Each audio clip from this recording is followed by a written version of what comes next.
It's 3 o'clock on a Tuesday afternoon, and I think we are ready to start. So hi everyone, welcome and thank you for joining today's session about identity blind spots and how they quietly can expand your attack surface. I'm Olav Helland, co-founder and the cloud architect at B-Sure. We spend most of our time inside Entra environments, so what I'll talk about today is based on what we see out there. I have a few colleagues with me that will monitor the chat. If there will be any questions along the way, feel free to post them in the chat, and if we can't answer them along the way, we will take a look at them at the end. So I've divided today into three parts. First, we'll take a look into how these or why these blind spots often emerge in a typical environment. Then we will go through the four we have picked as common ones. We see them with most. At least many organizations in different forms, I would say. And if we have time, we'll take a look into how this can be looked at in I have written real environment. It's a demo environment, but based upon a real one. So, but through the eyes of our B-Sure application. So let's get to it. Most organizations, they have an IAM process in place. Either it's manual or it's automated through a product or system in place. And that process handles the user lifecycle. So onboarding and offboarding and what we typically call a joiner, mover, leaver process. And there are different types of accounts or identities that can go through this. Most organizations typically have good control or feel they have good control over their employees. They come in through the HR system and ends up going through the IAM tool and ends up in Active Directory or directly in Entra. And other types of users like external contractors or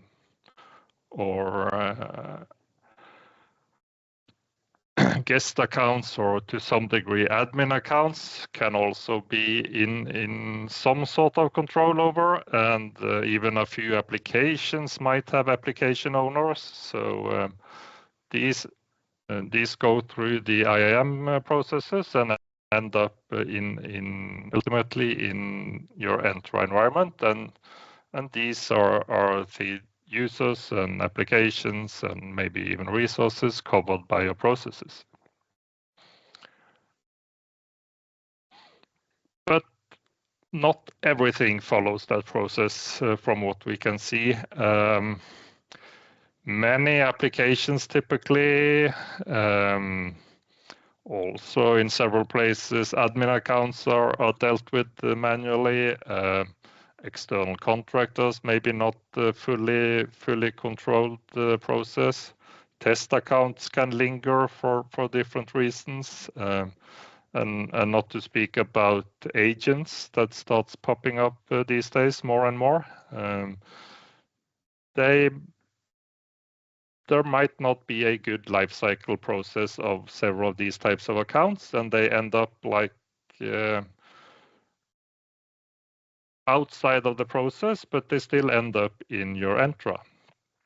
And there can also be remains from maybe when you first synced your on-prem ID to Entra that is still still present in your cloud.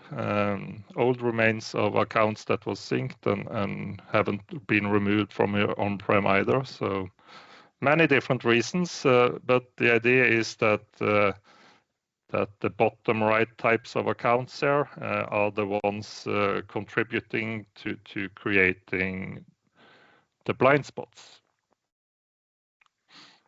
So let's start looking at the first one.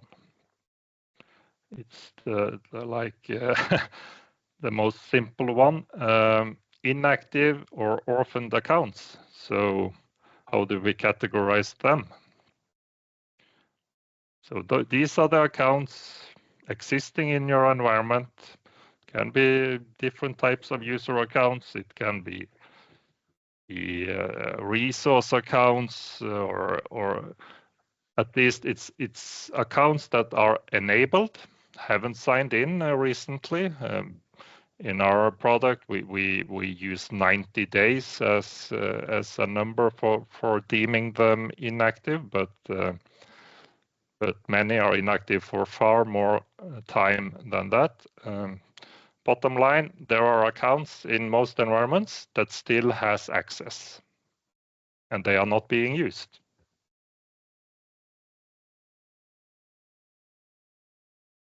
This is not a scientific number. It's what we typically see when we help clients, that in the range of somewhere between 20 and 40%, different types of users that are inactive. Forgot to mention, like, guest account is also something we include in this, because that's also a type of account that has been given access to some parts of your data. So why does this matter? Well, many of them does not have a clear owner, and that is maybe why they still linger around. So no one is really responsible for it or even watching it. And this creates a risk maybe that you cannot see, or you can see if you dig, but in your daily life monitoring your processes, you don't see this risk because these accounts don't show up in those processes. And if one of them were to be misused, like by a malicious actor or such, it can be hard to detect, because it's just an existing account in your environment that starts being used. And also several of these types of inactive accounts, they may also still hold licenses that you pay for, and then you miss out on controlling also your costs. So the inactive and orphaned users are simple to categorize like this. Let's move on to the next one, and that is excessive privileged access. This is the admin accounts you have in Entra that typically holds admin roles. So what we often see is permanent admin roles being used, even if your tenant is, or you are licensed to use privileged identity management and only use eligible roles. We see global admins being used as a day-to-day admin account instead of using more least privileged roles. So this can be out of convenience. We see that roles are being assigned, or like just in case, and not always based upon real job needs for the operators. And still, very often we see these roles assigned to what I call a normal user account. By that I mean the same user that you use your Microsoft 365 or other tools is the same users that you also assign this admin role. And that is something that increases the attack surface. If that user were to be compromised, then you suddenly have licensed access to data as an admin. So that is not regarded best practice. I would recommend using separate cloud accounts for these admin roles. And on top of that, we also often see that these normal user accounts are synced from on-premises Active Directory, and they hold an admin role in the cloud. That is definitely not recommended. Reason for that is if you were to be compromised on-premises on your normal on-prem account, the attacker then would have a way to pivot to the cloud and become an admin in your cloud as well. And same goes for the admin roles. They also become orphaned or inactive. It could be old partners that have had previous access. It can be consultants that worked as admins for you. It could even be previous employees that where their separate admin accounts have forgotten to remove that one, and so on. We also see other types of accounts like Enter ID Connect Sync service accounts were often given some roles back in the day, but that is really not needed anymore. So, but many of them are still there. So why does this matter? I touched upon this a little bit on the previous slide, but just to emphasize, one compromised admin, that's enough, because it's the blast radius is your whole environment if that is compromised. And when you have this attack surface of inactive accounts, if one of them were to be compromised and started being used, you wouldn't notice that as soon as if it was one of your active users. So it can be harder to detect. Oh, sorry, did I have? Yeah. So on this one, the impact is high, and this is probably the blind spot I would try to get a good view on first if I were to prioritize. The next one is incomplete MFA enforcement. And this is an area where there usually is some room for improvement as well. So MFA, and that's a how shall I say? It's hard to say without looking at your conditional access policies, because those are the policies that enforces your MFA. Only looking at if a user have registered MFA or not is not the full picture. So if we start with the conditional access policies, they can have gaps and exclusions. Typically, a common example is, okay, we have excluded our office or our facility for MFA. That was common to do back in the day, and it made sense, but it's not in these zero trust days. It's not the best practice anymore.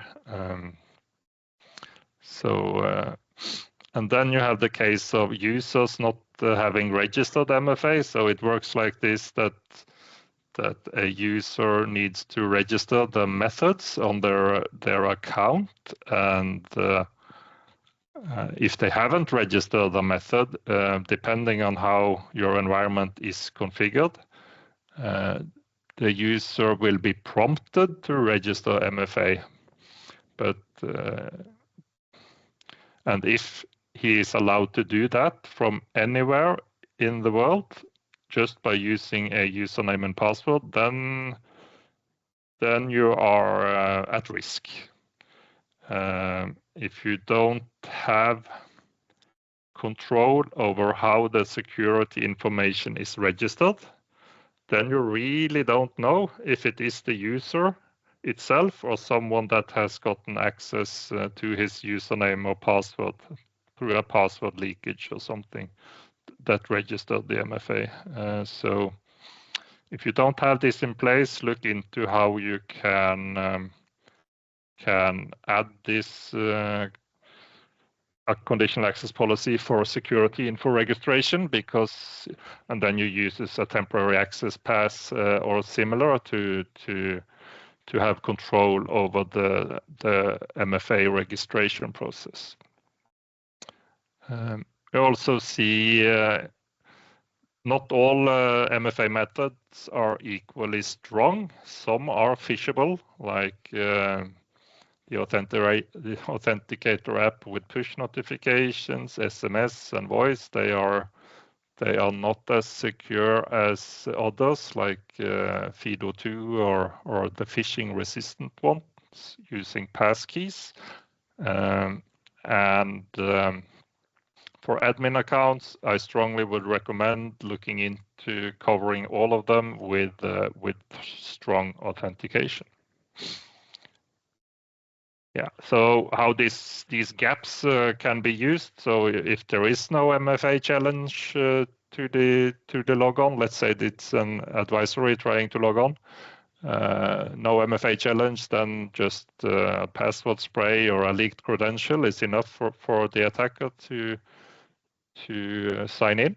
The other methods today are like seen more and more is where the MFA prompt is approved by because like the user is tricked to go to a fake login page, etc., and the attacker gets the user to approve an MFA prompt, and he hijacks the token, and he gets a session using that token, and he can use that to log in and have persistence. And if this happens to a privileged account, the impact, of course, expands. And moving on to the fourth one, and that is overprivileged applications and agents. And this is an area, at least the last one there, that's growing quickly, but it's also an area where the level of control might not be the best yet. So common patterns we see, there are apps and agents, or service principals, if you want to call them that are given broad permissions in Microsoft Graph or SharePoint Online or Exchange Online. We see a lot of unused and orphaned service principals connected to these applications.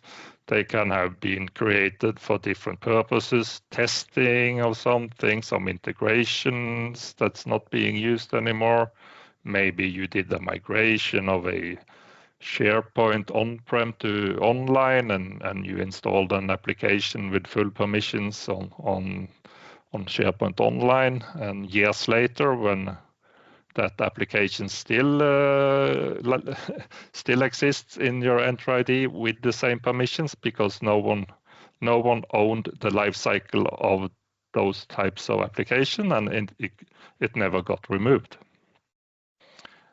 We also see that the vendors still use secrets often instead of certificates. So that is something you should be on your radar. Like a secret is essentially just a password. So it's so between the vendor and your data is only a string of a password. So I would you should challenge them and say that they should support certificates, so you have more security around those types of applications. bottom line, the ownership on the enterprise apps used for single sign-on is very often not clear. Different ways that the attackers can use this. It's two main ways of doing it. One is that they trick a user or an admin into approving a rogue app, and that app has enough permissions that the attacker gets access and can get persistence in your environment. And the other one is that they may have compromised a normal user, and that user have access to an app, and maybe he's an owner on that app, and that app has privileges in the environment, and then the attacker can use that application as a path to more privilege in your environment. And when they have control over apps, they can add new secrets and stay persistent. And same as for users, if the apps are overprivileged, it also expands the blast radius. That was all four, so let's bring it a little bit together. We talked about the orphaned and inactive identities, the excessive admin roles, gaps in MFA enforcement, and these apps and agents without clear ownership. These are the typical blind spot we see in Entra environments.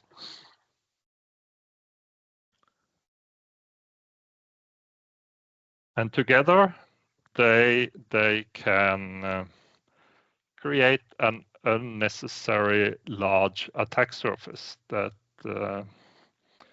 should be worked on reducing. Because in each and every area here, there can be gaps that can be exploited by someone. So that was most of my slides. Let's jump into my demo environment. If I can bring it up here. Yes, so this is our B-Sure application with some demo data. And we're currently looking at our main dashboard. And we can see here that we have,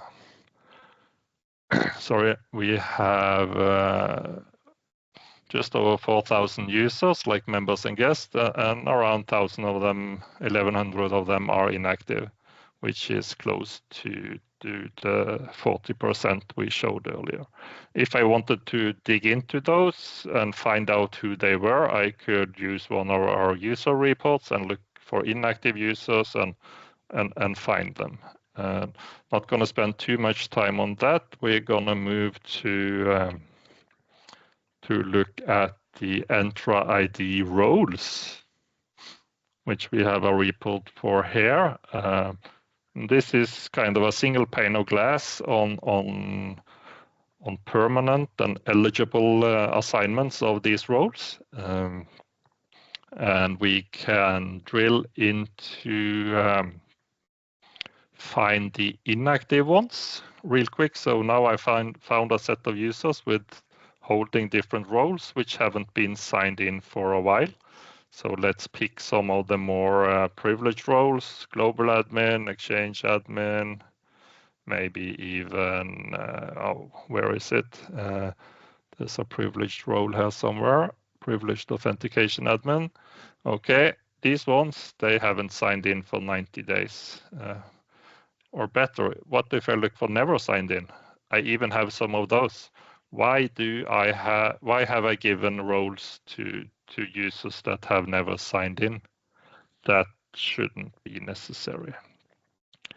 And by digging into your data in this way, you can find those blind spots of privileged permissions that is present in your environment. Quick look at the authentication methods report as well. This is, if we look at this focus table here, in so a lot of users here with MFA not registered. So it includes also guests account and such. It's possible to filter this quite advanced if you want to. But my point from before is that if you don't have a secure way of registering security info, this is your risk. 2,000 accounts that's enabled, and if one of those passwords gets compromised or leaked, the user logging on with that account will likely be prompted to register MFA, and he has persistence. So it's very important to have a secure way of registering the MFA methods. Can't understate that enough. That was that. And the last one is the service principles report. These are the applications and the agents or kind of those system accounts that holds application permissions in Microsoft Graph. It can also be SharePoint Online, Exchange Online, and other endpoints. Typically, you see backup solutions and so on, and it's a long list. You should have a relationship, or you should know everything on this list, and it should be in your application lifecycle management somehow. There should be ownership to all these permissions. So when something pops up without an owner, you should react and investigate, because it's a more and more common way of exploiting environments. So how are we on time? I think we're good. So back to the slides. Before we do any questions, I would like to say that this first webinar is part of a series, because we are gonna introduce some new features quite soon in B Sure that will help organization getting that shared responsibility out in the organization for some of these topics. So instead of IT having to know it all, you can distribute some of the governance or accountability out in the organization by using some new features that Gunnar, our CTPO and also co-founder, will talk about on May 13th. I think we have a minute or two left for some questions, so I'll stop sharing. And anything in the chat, Knut? No questions so far. All right. So then I think we'll say thank you for showing up today. And if you have questions later, just send them our way, and we'll take contact. And if you want to learn more about B Sure and what we do, you just reach out to Knut there or me, and we will tell you more. Thank you. So goodbye, everyone.